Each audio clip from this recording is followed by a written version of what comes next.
EPFO एवं अवैध नियुक्ति के शिकायत पर जांच में आए धनबाद डीईओ। वार्ता के दौरान जमीन दानदाता को सचिव ने चप्पल से मारने की बात कही। धनबाद जिले के अंतर्गत महुदा महाविद्यालय इन दिनों कई गंभीर विवादों से घिरा हुआ है। वहीं महुदा कॉलेज के शासी निकाय के वर्तमान सचिव एवं प्राचार्य पर कॉलेज शिक्षक, शिक्षकेतर एवं कर्मचारियों ने कई गंभीर आरोप लगाते हुए धनबाद उपायुक्त, जिला शिक्षा पदाधिकारी, गिरिडीह लोकसभा सांसद, स्थानीय जिला परिषद सदस्य, जैक सचिव, झारखंड के शिक्षा मंत्री एवं मुख्यमंत्री तक लिखित आवेदन देकर कॉलेज में सचिव व प्राचार्य द्वारा ईपीएफओ में गलत ढंग से 1998 से 2010 तक अपने पत्नी एवं खुद का नाम अंकित कर करोड़ों अनुदान राशि का खानापूर्ति करने, शिक्षक एवं कर्मचारियों को बिना कारण शासी निकाय के अध्यक्ष का हवाला देकर डराने, धमकाने व बिना कारण स्थगन देने, जैक नियमावली के विरुद्ध अपने संबंधियों की अवैध नियुक्ति करने, जमीन दानदाता को शासी निकाय की सूची में नहीं रखने का शिकायत किए थे, जिसके आलोक में जिला शिक्षा पदाधिकारी प्रबला खेस ने महुदा विश्वविद्यालय जांच के लिए आए। इस बीच स्थानीय जिला परिषद सदस्य संतोष कुमार महतो, शिक्षा मंत्री द्वारा नियुक्त प्रतिनिधि उपस्थित थे।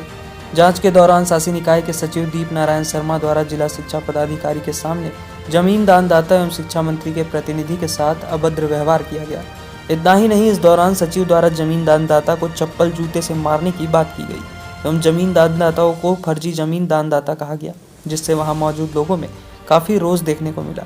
इसके अलावा पत्रकार के सवाल पर आग बबूला होकर सवाल का जवाब देने से साफ साफ इनकार कर दिए, साथ ही अभद्र व्यवहार किए। अब सवाल उठ रहा है कि सचिव दीप नारायण शर्मा जिला शिक्षा पदाधिकारी के सामने एक जमीन दानदाता को चप्पल जूते से मारने की बात करे तो इस पर क्या कार्रवाई नहीं होनी चाहिए? आखिर इस पर पदाधिकारी द्वारा कार्रवाई क्यों नहीं किया गया?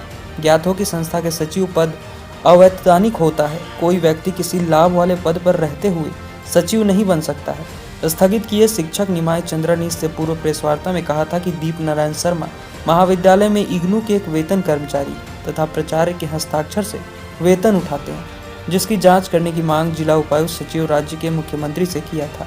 इसके अलावा पिछड़ों के छात्रावास पर महाविद्यालय प्रबंधक का कब्जा है। छात्रावास सिर्फ कागज कलम पर है।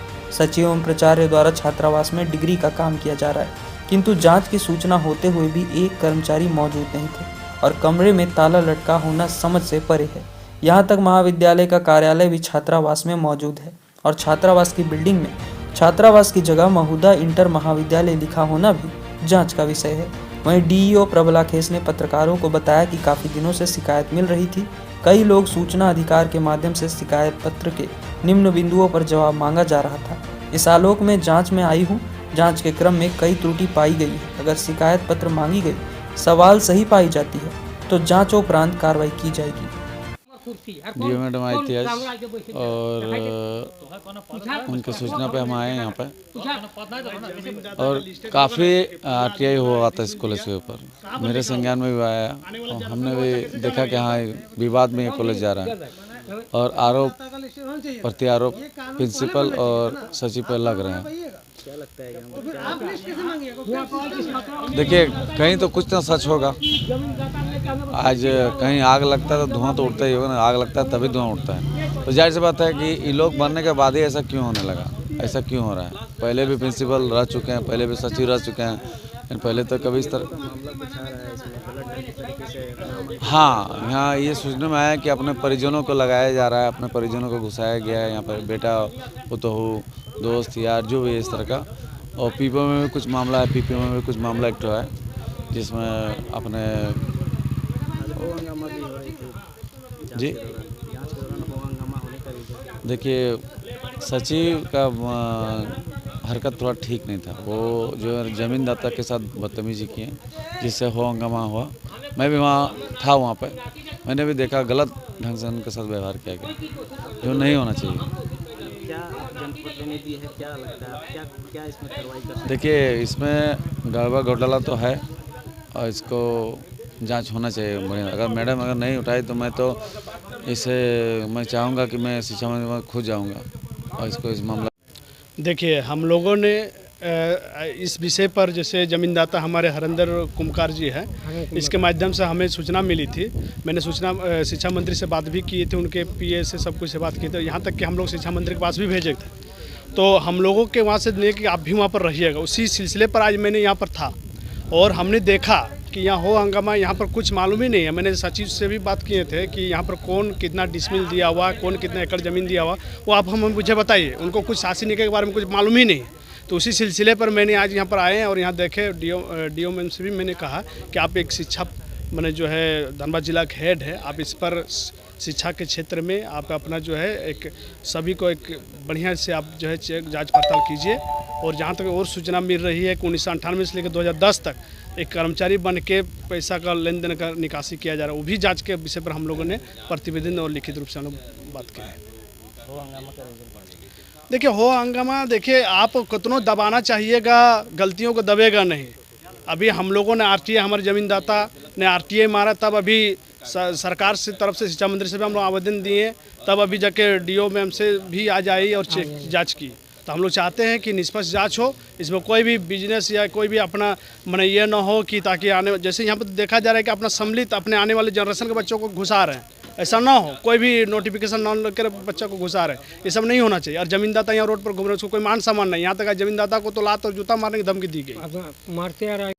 जो महाविद्यालय से संबंधित जितना कंप्लेन है इसी के बारे में बार बार है, सूचना अधिकार मांगा जा रहा है, ये कंप्लेंट्स हैं। इसी कंप्लेंट्स को लेकर के चूँकि मेरे पास भी फाइल बहुत मोटी हो जा रही है, तो हम सोचे कि चलो देख लेते हैं महाविद्यालय को, है ना। इसलिए अभी तो हम लेकर के ही जा रहे हैं। अभी तो कुछ डॉक्यूमेंट्स ही देख पाए थे हम। कब तक ये मुझे जांच पूरी हो जाएगी? जांच तो समझिए कि हमको जो और डॉक्यूमेंट्स मिलता है तो हम तो कर लेंगे। अभी तक क्या मिला मैम यहाँ पे? जो नहीं, अभी तक तो हम संचिके देखे हैं ना, हम अभी तो लेकर के जा रहे हैं। जो हल्ला गुल्ला होगी तो हम उस हल्ला गुल्ला में हम जांच नहीं कर पाएंगे। हल्ला गुल्ला क्यों हुआ मैम? नहीं, आपस में ही लोग बातों को बात में ही आपस में ये कर लिए। क्या आप मानेंगे कि अराजक स्थिति है कॉलेज में? अराजक स्थिति नहीं, आपसी देखिए, आपसी अगर ये लोग उलझेगा तो वैसा में अराजक हम नहीं मानेंगे, उसको हम अराजक नहीं मानेंगे। अगर महाविद्यालय यहाँ इंटर कॉलेज अगर संचालित हो रही है तो इंटर कॉलेज से संबंधित नहीं, आपसी अगर बाहरी आप यहीं के लोग आपस में उलझेंगे तो ये तो अच्छी बात नहीं है। तो इसी चीज़ के लिए सवाल कॉलेज को चलने देना चाहिए। महाविद्यालय है आपका, यहाँ अगर चल रहा है, इस क्षेत्र के बच्चे इससे लाभान्वित हो रहे हैं। हम तो चाहेंगे उस लाभ से उन बच्चों को वंचित नहीं करने का। कुछ दिन पूर्व एक समस्या आई थी, यहाँ के जो कर्मचारी है वह आमरण अनशन पर बैठे थे, उस पर भी कुछ बताएंगे? आमरण अनशन का तो हमको जानकारी नहीं है। पेंशन के लिए मैम जो शिकायत किया मैडम ईपीओ को जो मामला है उसमें जो अपने संबंधियों का जो शिकायत किया गया है उसी से संबंधित कागजात हम मांगे हैं। और मैडम एक और क्वेश्चन है कि यहाँ पे छात्रावास ही है और इसमें बहुत सारा ऑफिस का काम चल रही है, जैसे डिग्री हुआ, अभी ये मैडम ऑफिस बंद है, यहाँ पे भी डिग्री का काम चलती है डिग्री कॉलेज का, ये सब नहीं। हमको तो पूछताछ में यही है कि ये छात्रावास है, ये छात्रावास है। इग्नू का भी क्लासेस चलता है और इग्नू के लिए भी जो बच्चे रेगुलर क्लास नहीं कर पाते हैं वैसे बच्चे उससे लाभान्वित होते हैं। इसलिए वो कहीं भी किसी कॉलेज में भी चलना चाहिए, शिक्षण संस्थान में चलना चाहिए, ताकि उससे भी बच्चे लाभान्वित हो। और यही देखा कि 4 कमरे में इन लोगों का कार्यालय चल रहा है और जैसा कि बताया गया कि कोविड का अस्थायी सेंटर, केयर सेंटर बनाया गया है। तो चलिए, इस क्षेत्र में अगर यहाँ जगह है और केयर सेंटर बना है तो वो अस्थायी है, जब तक कोविड है तब तक के लिए। यहाँ उनका स्थगन दिया गया है, तो क्या इसका शासी निकाय की सहमति के? अभी उस संबंध में मैं नहीं जांच करी हूँ अभी।